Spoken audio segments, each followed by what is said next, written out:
ইরানের আকাশ প্রতিরক্ষায় নতুন সংযোজন রাশিয়ার মিগ-29 যুদ্ধবিমান। প্রথম দফায় বেশ কয়েকটি অত্যাধুনিক যুদ্ধবিমান তেহরানে পৌঁছেছে। বিশ্লেষকরা বলছেন, ইসরায়েলি অভিযানে ক্ষতিগ্রস্ত সামরিক সক্ষমতা পূরণেই এই পদক্ষেপ নিয়েছে ইরান। ইসরায়েল-ইরানের 12 দিনের সংঘাতে ক্ষতির মুখে পড়ে তেহরান F-14, F-5 যুদ্ধবিমান। এমনকি ক্ষতিগ্রস্ত হয় রুশ S-300 প্রতিরক্ষা ব্যবস্থাও। সেই ঘাটতি পূরণে উদ্যোগ নিয়েছে দেশটি। বিমান বাহিনীকে আধুনিকায়নের লক্ষ্যে রাশিয়া থেকে বিভিন্ন সিরিজের অত্যাধুনিক যুদ্ধবিমান কিনছে ইরান। এরই ধারাবাহিকতায় রাশিয়ায় মিগ-29 যুদ্ধবিমান তেহরানে পৌঁছেছে।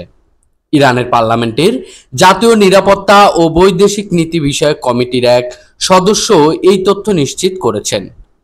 নতুন যুদ্ধবিমানগুলো বর্তমানে সিরাজ ঘাঁটিতে অবস্থান করছে বলে জানান তিনি। মিগ-29 যুদ্ধবিমানের এই চালনকে স্বল্পমেয়াদী সমাধান হিসেবে উল্লেখ করে ওই কর্মকর্তা বলেন, তেহরান আরও উন্নত রুশ Su-35 যুদ্ধবিমান পাওয়ার অপেক্ষায় রয়েছে। ইরানের দাবি, শিগগিরই এই বহরে যোগ দিবে রুশ Su-35 যুদ্ধবিমান ও S-400 আকাশ প্রতিরক্ষা ব্যবস্থা। পাশাপাশি থাকছে চীনের HQ-9 আকাশ প্রতিরক্ষা ব্যবস্থাও।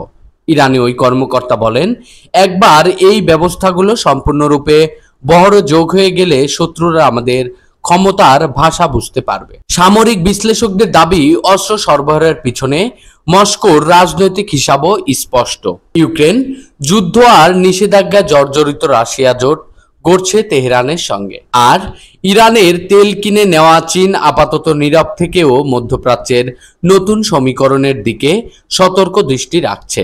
বিশ্লেষকরা বলছেন, রুশ যুদ্ধবিমান হাতে পাওয়ায় ইরানের জন্য তাৎপর্যপূর্ণ হলেও আঞ্চলিক শক্তির ভারসাম্য বদলাবে কিনা তার উত্তর মিলবে Su-35 আর উন্নত প্রতিরক্ষা ব্যবস্থার বাস্তব মোতায়েনেই।